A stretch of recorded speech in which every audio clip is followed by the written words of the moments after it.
Sanidade contará no 2026 cun orzamento de 2.460 millóns de euros cos que se quere consolidar a aposta polo reforzo de persoal na sanidade pública coa creación de 1.244 prazas. Esta mañá o conselleiro de Sanidade Antonio Gómez Caamaño presentou na Comisión Terceira de Economía, Facenda e Orzamentos as contas do seu departamento.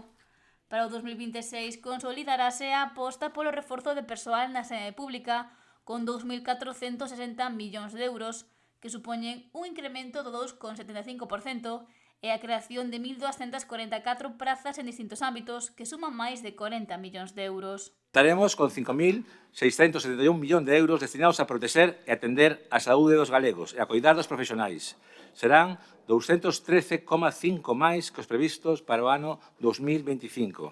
Isto supón un incremento do 3,9% con respecto ao presente exercicio. E supón tamén que o orzamento de sanidade medra case o dobre que o total da Xunta que o fai nun 2%. O capítulo de persoal é o que acapara a maior contía, 2.460 millóns de euros, cun incremento do 2,75% que permitirán a creación das prazas necesarias derivadas das novas necesidades de ordenación dos recursos humanos.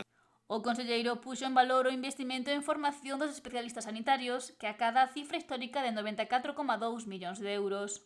É dicir, 9,7 millóns máis que en 2025, elevándose un 11,5%.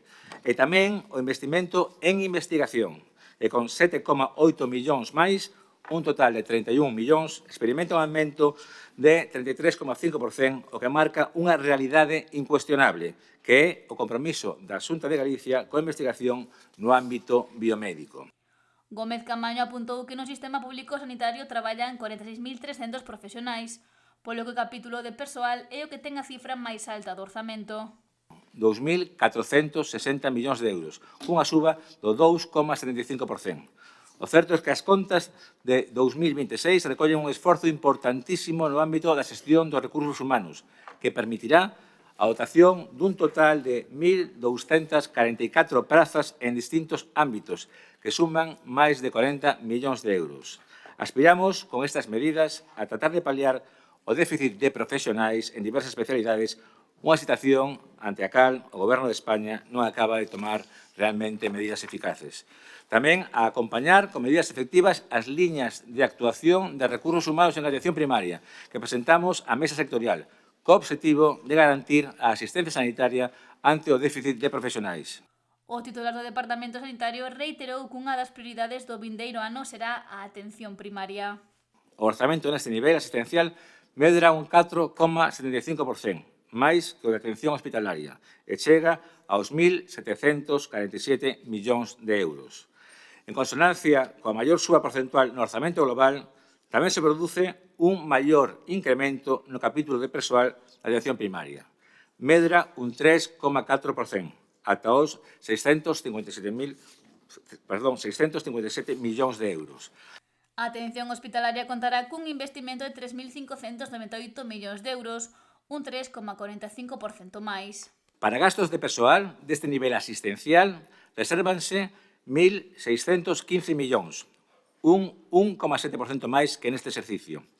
Este orzamento permitirá-nos avanzar de xeito decidido a grande aposta que estamos a facer para a mellora da atención hospitalaria, destinando 210 millóns ás grandes obras actualmente en execución, así como a mellora do mobiliario, equipamento e dotación de alta tecnoloxía sanitaria.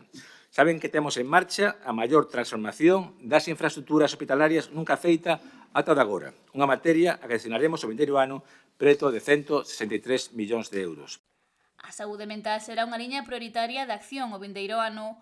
O investimento nesta materia medra un 7,69% e chega ata os 32,7 millóns nun ano no que se porá en marcha o novo Plan de Saúde Mental, en o que se reforzará a rede de psicología clínica en primaria coa incorporación de 21 novos psicólogos clínicos. O vindeiro ano culminará a integración das 13 unidades municipais de atención ás adicións no Servizo Galego de Saúde. O seu financiamento a Xunta destinará máis de 4 millóns de euros.